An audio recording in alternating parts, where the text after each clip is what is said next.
Drew Bledsoe. Robert Kraft paid a visit.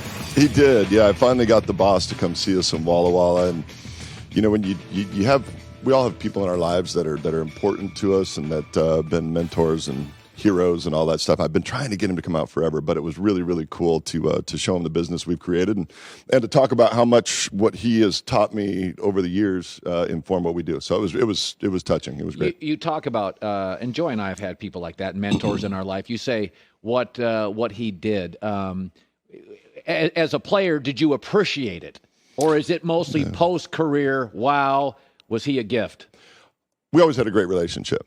But in terms of understanding how to build an organization and create culture from the top down and do all of those things, understood that far more once we started our own business and understand how hard that is. And to do what that organization has done and sustain it for so long is really, really amazing.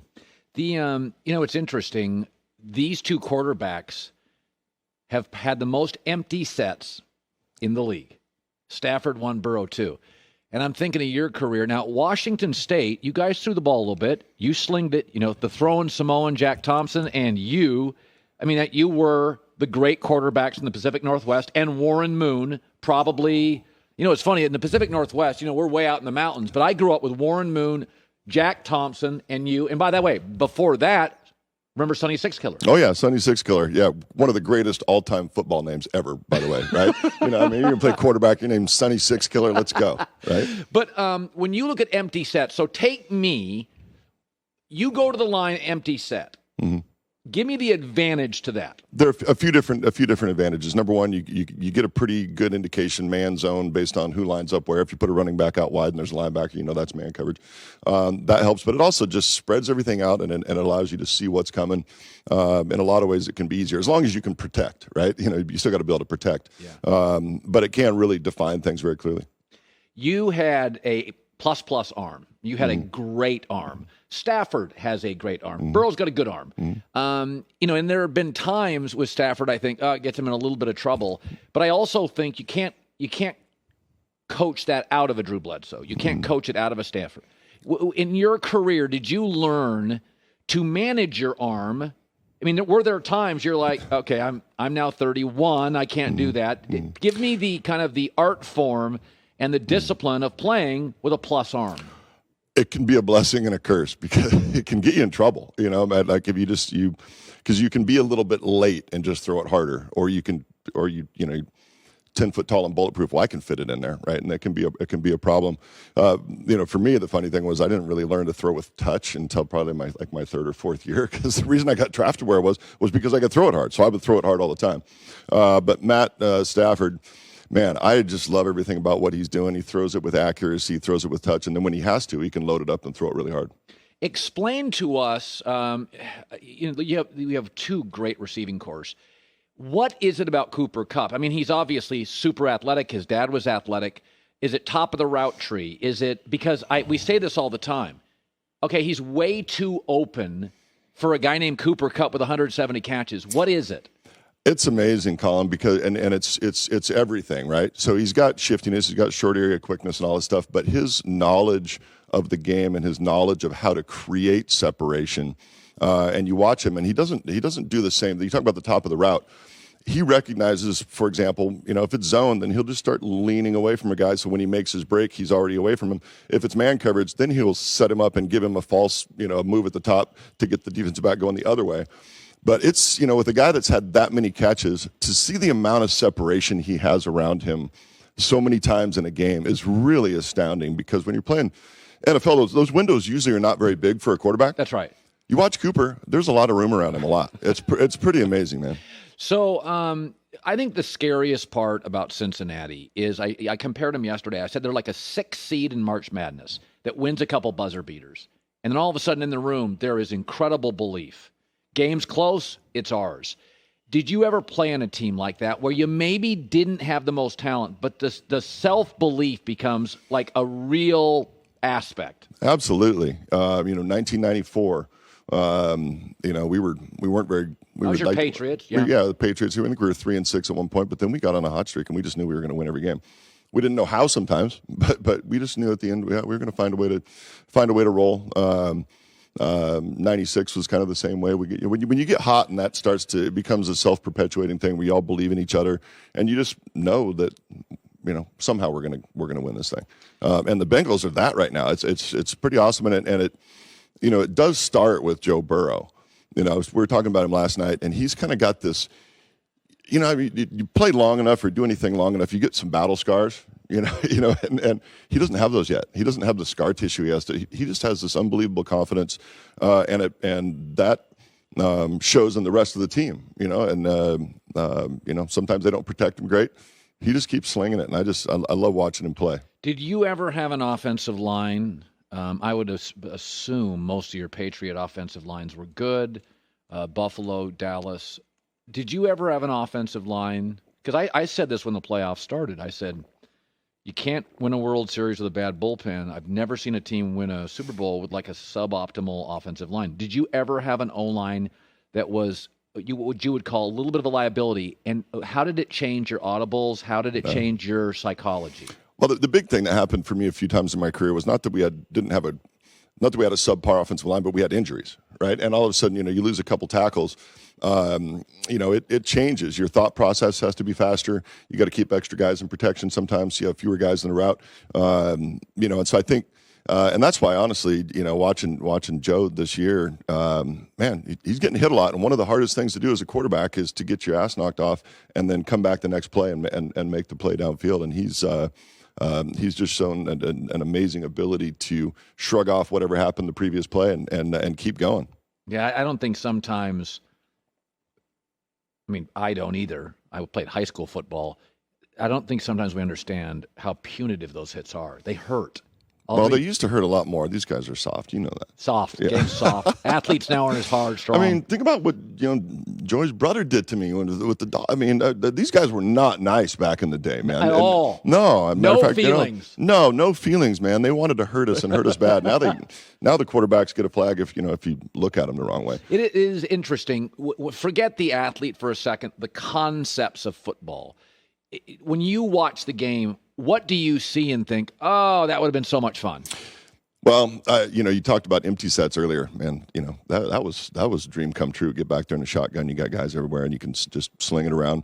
I do like watching a couple of the offenses. The Rams are one that I really enjoy watching, and the Niners are another one. Man, so many sets, so much motion, so many moving pieces, and it makes it really difficult for a defense to stay on top of what you're doing. Conceptually, there's some teams that are doing some really innovative stuff. And innovative in the NFL is kind of rare because it's sort of you just kind of do the same stuff over and over again. Explain to me why the Odell Beckham acquisition has been, it's taken time. The first game, I remember he had a couple, but it does feel like it's been fairly seamless. Now, what receiver? Now, he plays on the short side, so he gets some one-on-one coverage. Also, this is the Higbee. Their tight ends are productive. Cooper's a monster. They have a legitimate run game. But it seems like it's been fairly effortless or seamless. Yeah, and I don't know Odell. But, everything that I'm watching with him and what I'm hearing and listening, I think I listened to Cooper Kupp the other day was talking about Odell and how hard he's worked to integrate himself into the offense. But he's always been an explosive talent, great talent as a receiver. But, you talk about Cooper Kupp earlier. Well, you got to pay attention to him. You got a tight end. You got to pay attention to the running game. Now you put a guy with Odell's talent on a team like that where they can't devote two guys to him all the time, man, he becomes a real problem. It's interesting. So you had Belichick, Pete Carroll, and Parcells. So you had three defensive guys, which is, now these guys have offensive coaches. Did you have an offensive coach in college? Oh, yeah, Mike Price. Yeah, we would sling it all over the place. Yeah, Mike's crazy. He loved it. Man, love it. Yeah, loved it. It was great. That was really fun. Yeah, it would have been fun to play for an offense. I did have Sean Payton as offensive coordinator for 1 year in Dallas. Man, we had a great rapport. That was fun. So explain to me, because I've said this before. I think I forget, is it 20 or 21 of the coaches now are offensive? Every NFC team that went to the playoffs had an offensive coach. The best quarterback won every division. It's very clear. The league wants for fantasy football.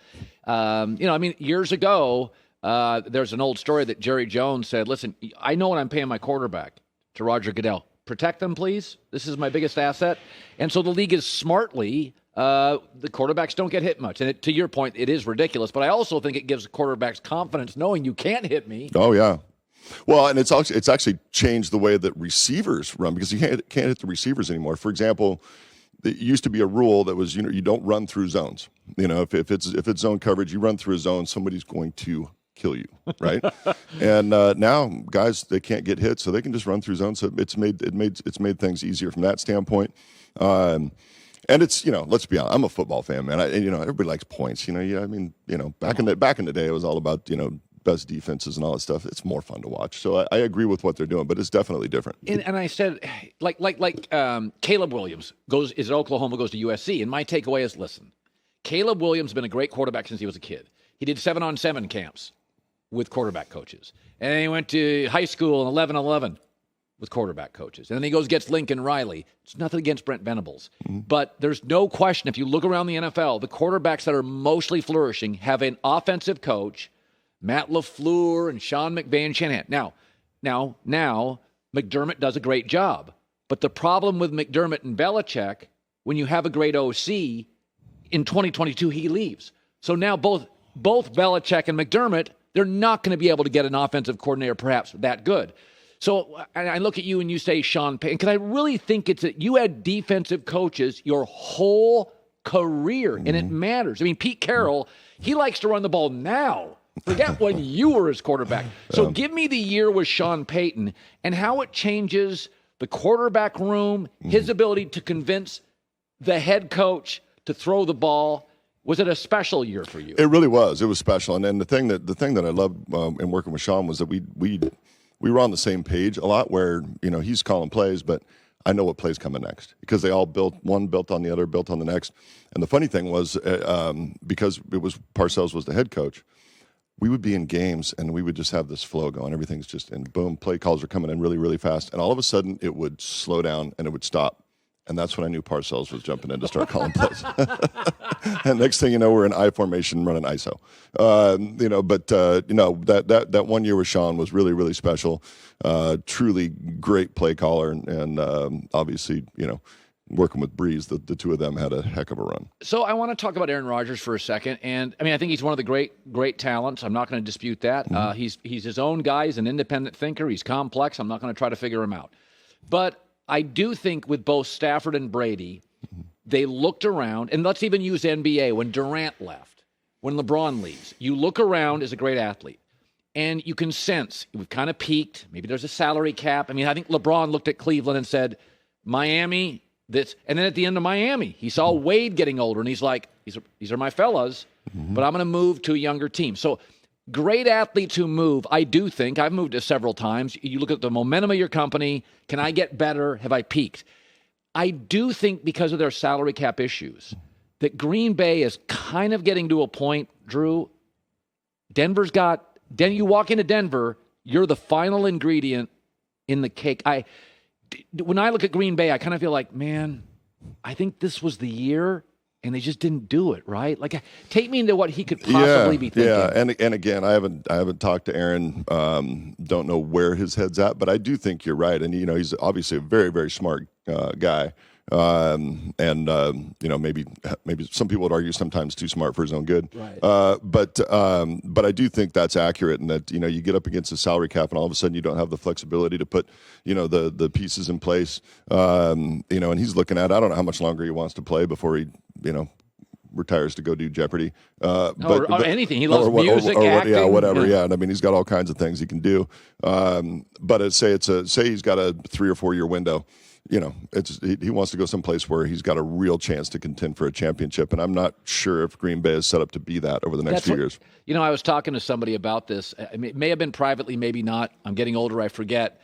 But he defended Aaron. He said, it's like all these guys. Russell Wilson's got DK Metcalf and Tyler Lockett, and Tom's got Evans and Chris Godwin. He goes, Stafford's got Cooper Kupp and OBJ. He said, you got to be fair with Aaron. He's got Devontae Adams, and then. It falls off a bit. Yeah, it falls obviously, off. Obviously, there's still great players there, but Devontae is the guy. And if you only have one guy, the defense can really focus on that dude. Who do you like in the Super Bowl? Why? Well, first of all, full disclaimer for anybody that's out there. I am so bad at gambling on sports. So if I say anything, you would make more money if you would just take my advice and go the other direction. Sure. I think the Rams are the better team. They've just got more depth. I think it's a really tough matchup for the Bengals because they haven't been protecting great. And all of a sudden you're facing the Rams and boy, they can get after the passer. So if the Bengals are going to contend in this game, they're going to have to find a way to run the ball. They're going to have to find ways to get it out of his hands quickly because he's not going to be able to take a lot of time back there. So I think the Rams are the better team. Although my brother did send me the other day that, the best way you can ever predict anything is The Simpsons, obviously. And the Simpsons apparently have said that the Bengals are going to win. So if you trust Homer Simpson, and that would be a better way to gamble than listening to me, by the way, is to watch The Simpsons. So your family's doing well? Family's doing great. Yeah, man, we've been traveling, seeing them. We're going to see the boys. We got 2 boys down in San Diego. Daughter's playing hoops at Colorado College, and my other son, our third son, just got back from Spain. We had to go see him in Spain. He was studying abroad in Madrid, so Mom and I went over because he was missing us, so we had to go see him in Spain. Oh, of course, yeah. He was. I've never been to Spain. What do you make of it? Loved it. Yeah, no, we traveled around quite a bit. What do you great do? Food, great wine. Oh, you can drink there? Great history. Yes. Well, it's research and development for us, Colin. We have to try lots of different wines in lots of different places. All right, give your winery a little pump here. Well, first of all, I apologize. I have bottles of wine for you guys that I left in my hotel room. So I will find a way to get them to you. But yeah, no, the winery's going great. We've got a truly championship level team across the board. We've got our own farming company. We do everything from the dirt to the glass, and it's going really, really well. Doubleback Winery, doubleback.com.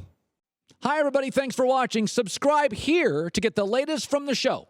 Also, be sure to check out more of the best clips from The Herd or go watch a few segments from other shows on FS1.